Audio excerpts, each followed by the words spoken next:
Graça e paz, irmãos que estão participando do nosso discipulado aqui da Igreja Presbiteriana Redenção, os irmãos catecúmenos, que Deus esteja abençoando cada um de vocês, abençoando suas famílias. E hoje nós vamos para a segunda aula do nosso discipulado.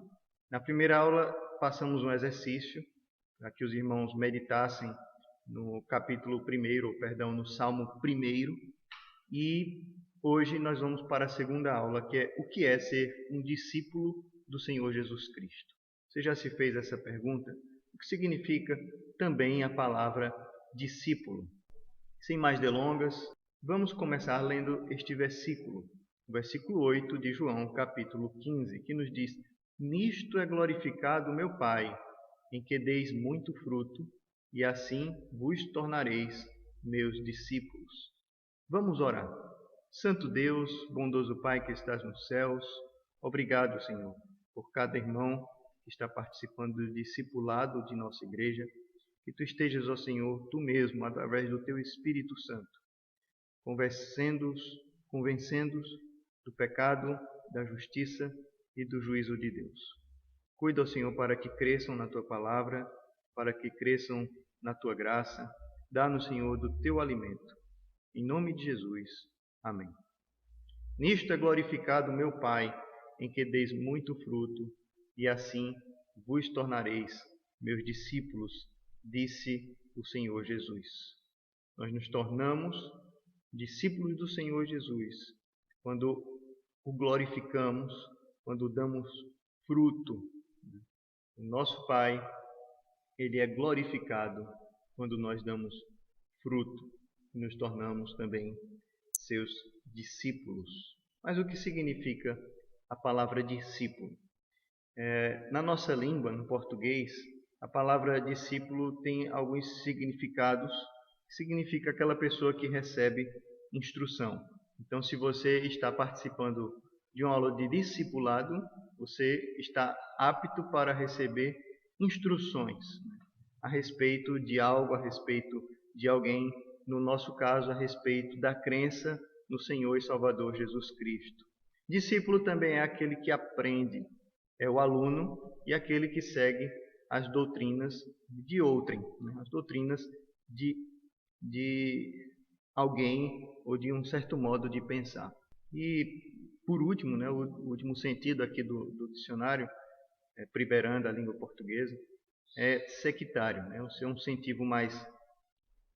um sentido mais negativo, no sentido daquele partidário, daquele faccioso, contendencioso, mas também tem um sentido mais brando quando a gente entende que é aquele que é prosélito, aquele que está a pregar uma determinada doutrina, aquele que defende e prega alguma determinada doutrina ou modo de pensar. Então, continuando, certamente não há nada mais notável na leitura da história da vida de nosso Senhor e Salvador Jesus Cristo do que observar a forma como ele sempre quis se certificar que homens e mulheres não o seguiam motivados por uma razão errada. Vocês podem encontrá-lo constantemente parando e perguntando a homens e mulheres se o estavam seguindo pelas razões corretas, ou pela razão certa. Ele parecia preocupado em não atrair aqueles que não tinham se apropriado do que era certo e verdadeiro, diz o Dr. Martin Lloyd-Jones em um artigo chamado Verdadeiro Discípulo Cristão. E é interessante que Cristo, ele não se preocupava em apenas trazer pessoas para que pensassem do mesmo modo que ele ou para que o seguissem fisicamente. Nós vamos ver momentos na vida do Senhor Jesus Cristo que milhares de pessoas o seguiram. Quer seja para ver os seus milagres, quer seja para perguntar coisas a ele, quer seja para receber uma cura, quer seja porque ficaram maravilhados com o seu ensino. Mas Jesus Cristo estava o tempo todo se importando se as pessoas de fato estavam o seguindo apenas por causa da aparência e do que ele fazia, ou porque de fato reconheceram quem ele era. Se nós somos discípulos de Cristo, Nós devemos ser aprendizes de Cristo, mas motivados pelas razões corretas. O que te motiva? Uma pergunta agora para vocês, irmãos. O que te motiva a seguir ao Senhor Jesus Cristo? Você já se perguntou? Você já se perguntou por que você se levanta no domingo pela manhã, quando boa parte da população tira esse dia para acordar tarde e vai para a igreja louvar e adorar o Senhor? Você já se perguntou por que você está fazendo esse discipulado? Essa é uma pergunta que você deve fazer e que vai te ajudar a saber se você está buscando ser discípulo de Jesus pelos motivos corretos. 3 palavras bíblicas definem o que é ser um discípulo. Na Bíblia, especialmente o Novo Testamento, utiliza essas 3 palavras que definem o que é ser um discípulo. A primeira palavra que nos traz à mente a ideia do discipulado, ou a ideia de ser também um discípulo, é akuluteu. Traduzida, ela do grego, traduzida para a nossa língua, significa seguir. Denota a ação de uma pessoa respondendo ao chamado do mestre e cuja vida inteira é reformulada no sentido da obediência. Então, a primeira palavra que nós devemos aprender é esta, akuluteu. Ela é encontrada no Novo Testamento cerca de 56 vezes, a palavra discípulo. E ela traz à mente a ideia de deixar aquilo que nós fazíamos antes e ter uma mudança na nossa vida no sentido de obedecer aquele nosso mestre que nos chamou. Lembram dos discípulos quando estavam pescando? E Jesus Cristo, depois que eles saíram da pescaria, chamou para que eles o seguissem e eles largaram as suas redes, deixaram tudo e seguiram a Jesus. Esse é um dos sentidos da palavra discípulo, é seguir o nosso mestre, reformulando a nossa vida para uma vida de obediência a Deus. Antes, nós desobedecíamos a Deus. Agora nós reformulamos a nossa vida por causa do chamado do mestre e nós passamos a obedecer o nosso mestre. A segunda palavra encontrada é matetes, que quer dizer discípulo. É aquela pessoa que ouve o chamado do mestre e se junta a ele. É um aprendiz. A raiz da palavra mantano, a palavra era, no tempo clássico, um verbo entendido por adaptar-se. Alguém era chamado de matetes quando se vinculava a outra pessoa a fim de adquirir conhecimento prático e teórico.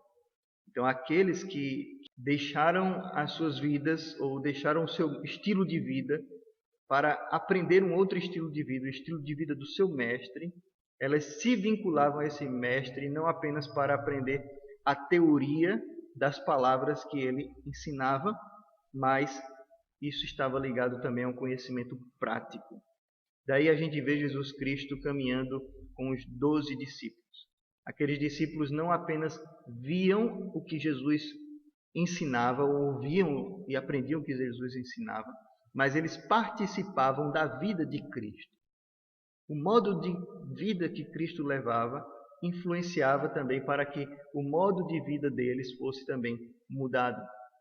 Então, o discípulo de Cristo não é somente aquele que ouve as palavras do seu mestre, que é o nosso Senhor Jesus, mas é também aquele que aprende o modo de agir do Senhor Jesus Cristo.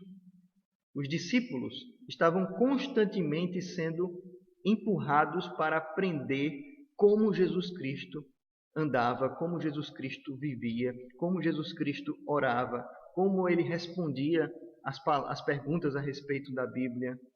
E o Evangelho se espalha, o Evangelho cresce, porque aqueles homens não apenas aprenderam a teoria do conhecimento de Cristo, mas eles aprenderam a prática da vida que Jesus tinha e eles andavam ou agiam à semelhança de Jesus. E é bom lembrar que os primeiros cristãos, eles foram chamados de cristãos pejorativamente, porque a palavra cristão significa pequeno Cristo, ou aquele que tenta imitar Cristo. O discípulo é isso, aquele que aprende tanto a teoria a respeito do seu mestre, ou que o seu mestre ensina, como também o modo de vida prático que esse mestre também ensina através da sua vida, através do seu agir. E aqui a outra palavra utilizada é mimeomai. Mimeomai. Essas palavras que eu estou dizendo vêm do grego, né? Do grego no qual o Novo Testamento foi escrito. E essa palavra é mimeomai, que quer dizer literalmente imitar, né? Antigamente nas escolas, especialmente as escolas infantis, elas tinham um equipamento, aqui na igreja também tinha um, chamado mimeógrafo. Justamente porque vem dessa palavra grega mimeomai, que quer dizer imitar. E o mimeógrafo era um equipamento quadrado, assim, né, que tinha uma alavanca que você girava, essa alavanca, colocava uma folha, colocava um pouco de álcool, uma folha escrita, um pedaço de carbono e uma folha limpa.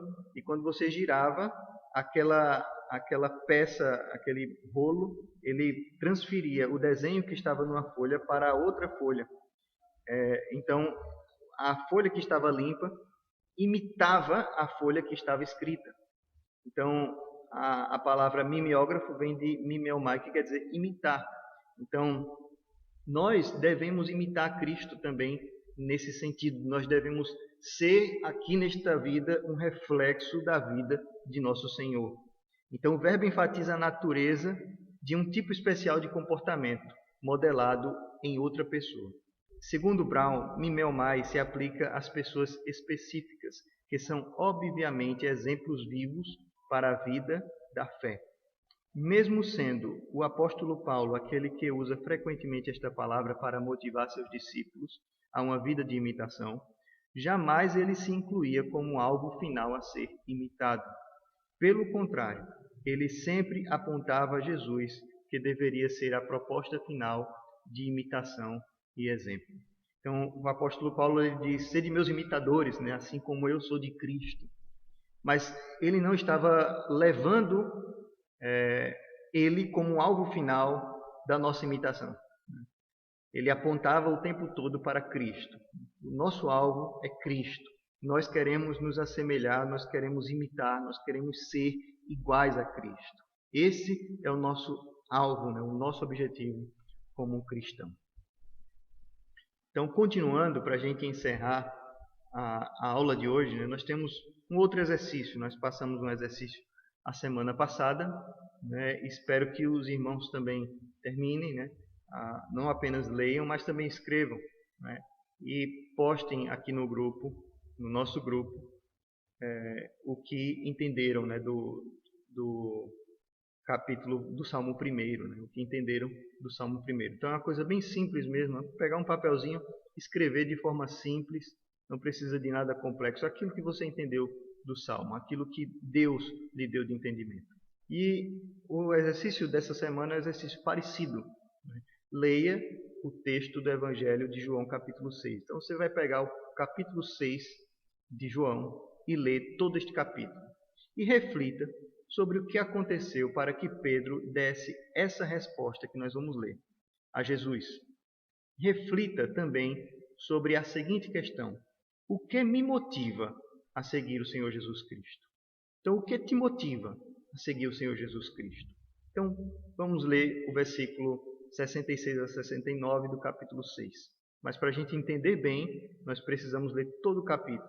E eu peço aos irmãos que leiam esse capítulo. À vista disso, muitos de seus discípulos o abandonaram e já não andavam com ele. Então perguntou Jesus aos 12: porventura, quereis também vós outros retirar-vos? Respondeu-lhe Simão Pedro: Senhor, para quem iremos? Tu tens as palavras de vida eterna, e nós temos crido e conhecido que tu és o Santo de Deus. Então leiam esse capítulo e reflitam. Eu não vou pedir para que vocês escrevam essa semana, mas reflitam a respeito do que é ser um discípulo do Senhor Jesus e por que Pedro disse estas palavras. Que Deus os abençoe, tenham uma ótima semana, um ótimo fim de semana e se preparem para a próxima aula. Não se esqueçam, orem, leiam a palavra em nome do Senhor Jesus. Vamos orar. Santo Deus, abençoa, Senhor, estes jovens que estão no nosso curso de discipulado. Que Tu estejas, ó Senhor, fazendo-os crescer na fé, na graça, na comunhão contigo, ó Senhor. Dando a eles, nós te pedimos, ó Senhor, o Teu Espírito, para que creiam, para que permaneçam firmes na fé, ó Senhor, que já possuem. Em nome de Jesus. Amém.